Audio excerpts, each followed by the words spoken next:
Tanghali, mga idol, magre-react lang tayo dito sa isang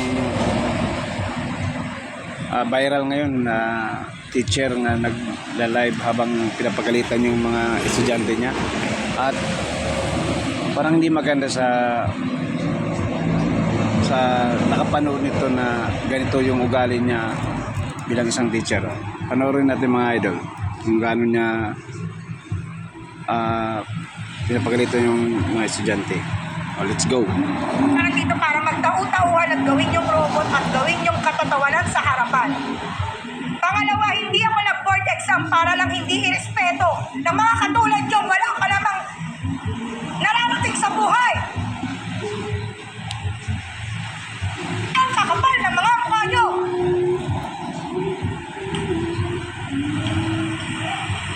Hindi nyo nga kaya buhayin yung mga sarili nyo. Hindi kayo marunong rumispeto.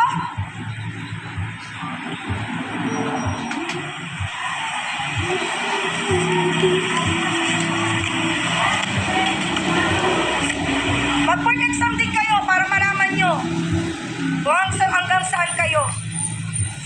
Baka hindi pa nga kayo pumasa sa ugali nyong ganyan.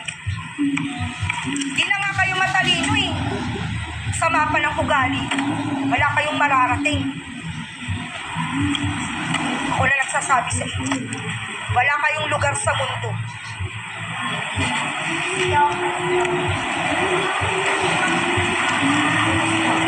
Bumaba ka na doon. Tatawa ka pa. Grato. Galing squatter.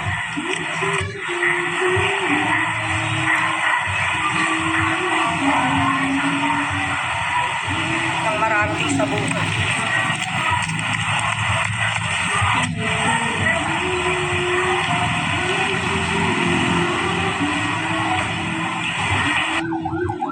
So, yun mga idol, panood nyo naman yung video.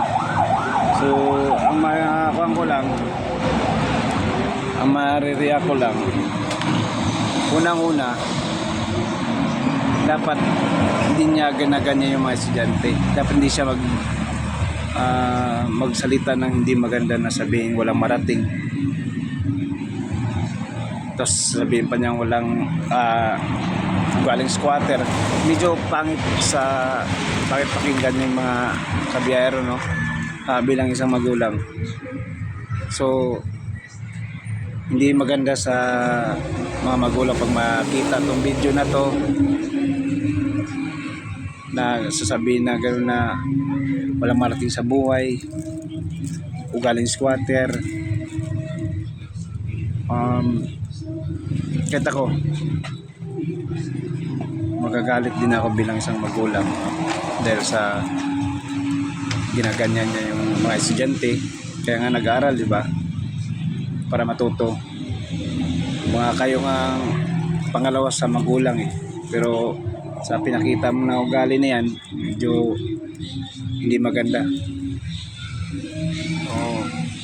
Sana mapansin ng DepEd to para mabigyan ng action mga kabiyero para masampulan naman. Pero hindi naman lahat ng mga teacher ganun. Nagkataon lang siguro mga idol. So yun lang mga idol. Maraming salamat. God bless.